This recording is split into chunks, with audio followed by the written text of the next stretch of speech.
Well, welcome to another chat with Tim. Last time we started a little series on the double binds of recovery.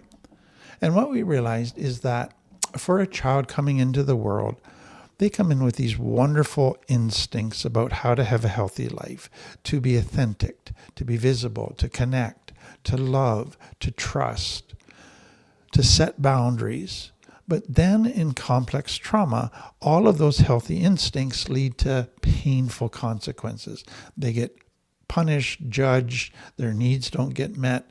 And so in order to stay safe, which is the brain's priority, there's an adaptation that happens. And so instead of being authentic, they wear masks. Instead of connecting, they go to fake connection or they connect with things. And so they adapt and it seems to work. It lets them stay safe until 20, 30 years later. And they try to have an intimate relationship. They try to raise children. And all of a sudden they're struggling in relationships because they're not being authentic. They're not connecting. They're hurting the people they love. They're hurting themselves. And they realize that these adaptations that let them survive as a kid are now really maladaptations that are hurting them and preventing them from being healthy and causing their relationships to be unhealthy. And so they go into recovery. But as soon as they get into recovery and want to get healthy, so they go, okay, I got to be authentic, they feel a double bind. If I'm authentic, I'm going to get hurt again. If I need to connect. If I connect, I'm going to get hurt again. And so they find two competing parts of themselves. Their cortex brain says, let's use healthy tools. Their limbic brain says, let's go back to survival tools. And so we've been looking at the double binds that people experience in recovery. And last time we looked at 5. Let me go farther today. The next one is the control versus trust double bind. So a child comes into the world fully trusting authorities of their life. But what they have found is they've trusted people and been hurt. Or they've trusted people and people have betrayed them, taken advantage of them, used them, abused them. It's always led to pain. It's always led to terrible things. And so they've got to the point where they go, don't trust anybody. And they don't even, after a while, trust themselves because they just don't like themselves. They've made a lot of bad decisions. Because of that, not trusting, they then become hypervigilant, looking to know every detail about every situation and being in control. That's the only way they can stay safe. I must be in control. I can't trust anybody else to keep me safe. I have to keep myself safe, which means I have to be in control. And so trust is replaced by control. But get into adult life, being controlling of everything in their relationship damages the relationship. Their kids start to rebel against this tight control. And they begin to realize this is no longer working. This is now hurting those I love. This is preventing a healthy relationship. I need to give up being constantly in control and learn to trust again. Double bind. If I start trusting, I'm going to get hurt. I'm going to get let down. I'm going to get betrayed. And so again, people have this inner war that begins to take place. Part of them, I can't relax. I can't give up on control. I can't trust, but I'm so tired of being on guard. I'm so tired of all the damage in the relationships. And so again, practical advice for people is begin practicing learning to trust in small little increments. Trust a safe person a little bit and see if they're trustworthy. Trust yourself a little bit and be trustworthy, be responsible. And if the person is trustworthy, trust them a little bit more and then a little bit more. Begin to delegate tasks to other people, small tasks. Give up control. Allow others to take responsibility. And you're going to panic, but it's going to help you begin to learn to trust again and give up control. Again, it's such a common double bind for many people. And then the next one is, I call it the voice double bind. Part of what happens for many people coming out of complex trauma is they lost their voice. They couldn't speak up. It wasn't safe to give your opinion. It wasn't safe to comment on dad's behavior, on mom's behavior, on a point of view that maybe contradicted dad's opinion on stuff. It wasn't safe to share your voice at school because then people would notice you and might bully you and might laugh at you and might consider you stupid. And so it was better to have no voice at all. And so that's what a lot of people did, because speaking the truth brought danger. It was easier to not speak at all or to lie. Speaking the truth brought humiliation and bullying.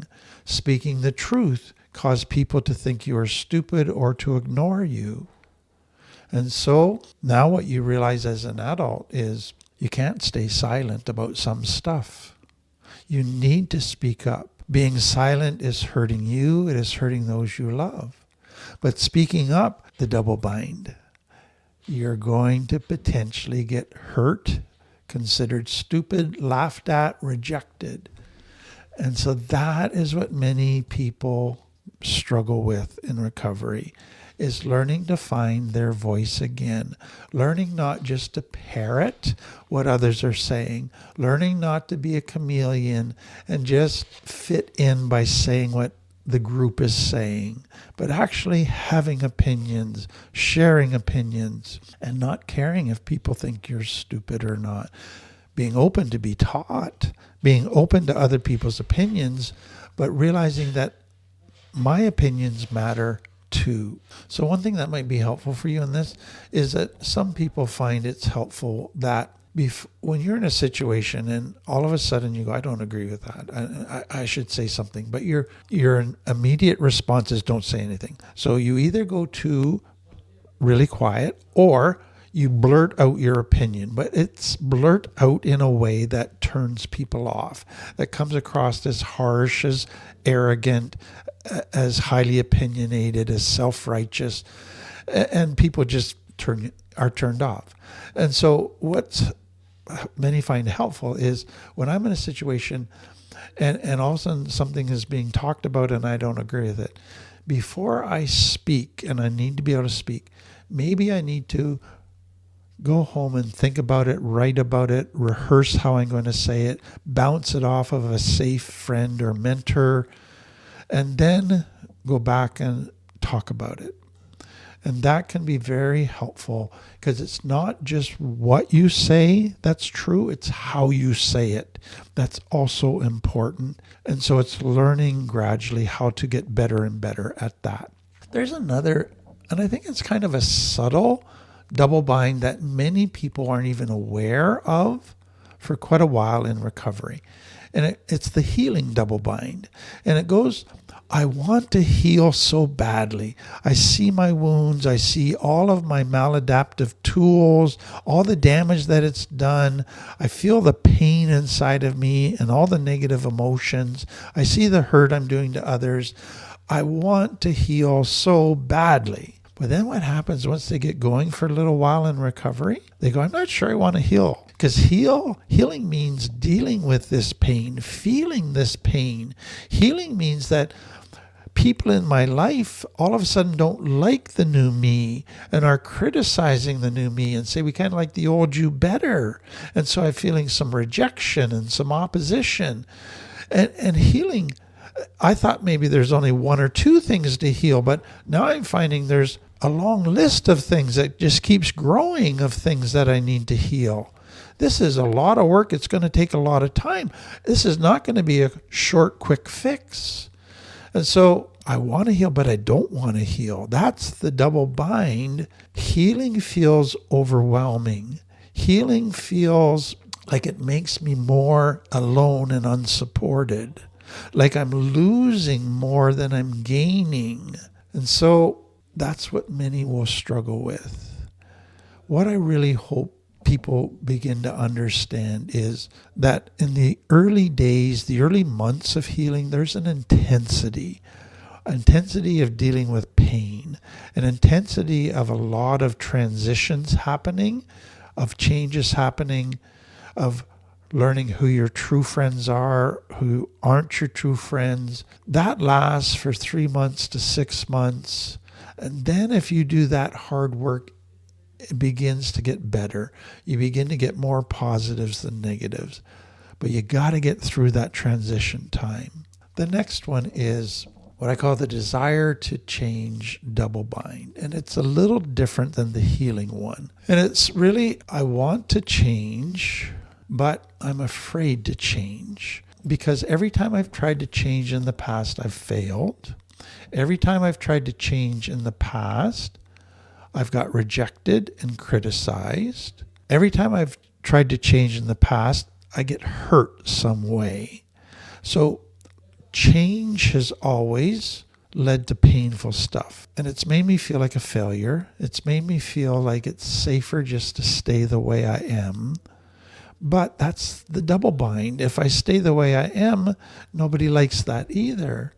It's keeping me from having good relationships. It's keeping me isolated. It's keeping me stuck in old patterns that are hurting those I love. And so I don't want to change. Now, it's important to understand that what happens in a lot of complex trauma families is children adopt roles to survive, but then they're kind of pressured to stay within that role. So a hero child becomes this super responsible, perfectionistic, people-pleasing, hard-working person, and they get validated for that. And then the parents want them to stay that way. So they try to set boundaries. They try to say no, and the parents don't allow them. They now have to remain this golden child because now they're the child that the parents can brag about, or the comedian child, or the invisible child who just shoves all their needs down, who never makes any demands. That's what they did to stay safe. But now their parents try to force them to stay that way. And so it becomes, if they try to change, they now get punished. If they try to change, their parents withhold love. Their parents manipulate them to go back to that. And so it's like they're trapped. They feel helpless to improve themselves, to change. That is such a common thing for many. That is such a common thing for many people coming out of complex trauma. And so what happens for many people is as soon as that desire to change kicks in, the other part of their brain somehow starts to sabotage it, to make them stop changing, to make them give up on changing, to make them fail, so that they just go back to not changing.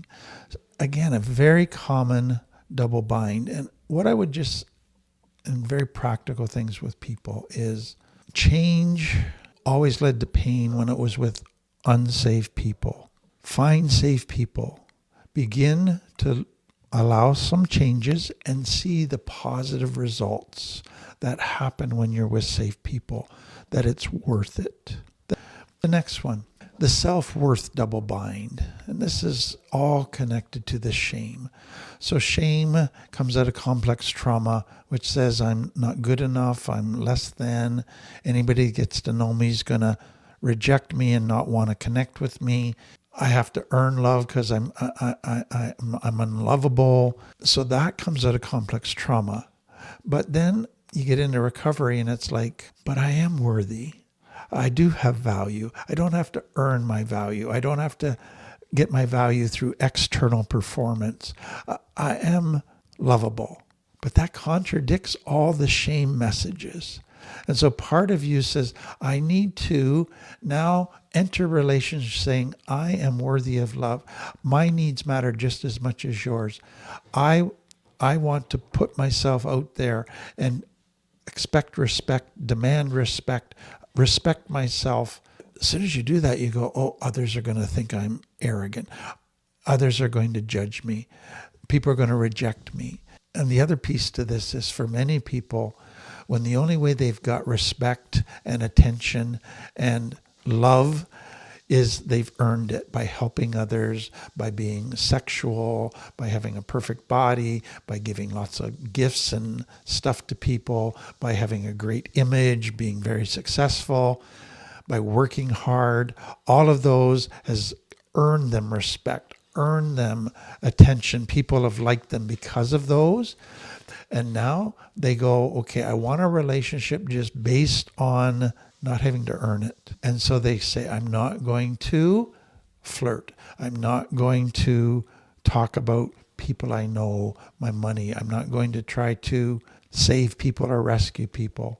And they start to panic. Will anybody notice me? Oh, a day's passed and nobody's reached out to me or paid attention to me. See, that proves that I don't have value. Or they start to date again and they go into a date and they just go, I'm going to be authentic. I'm going to not try to impress this person. I'm not going to try and earn their love. I'm not going to try to put my needs down and make it all about their needs. I am going to go in and talk about me appropriately, express my needs, my wishes, my desires. They go, no, I couldn't do that. Panic, panic, panic. The double bind. And so healing from shame is one of the most important aspects of healing from complex trauma, but it creates double binds on multiple levels that can get triggered in hundreds of different ways. So again, I'm hoping this is the first 10 of the double binds that people face in recovery. I hope it's helping you begin to realize some of the internal struggle that maybe you've been experiencing and helping you understand what the internal dynamics of what's going on inside of you so that you can begin to see what you need to do to begin to get past this, to begin to heal. Again, I hope this has been helpful for you. Have a great day. See you next time.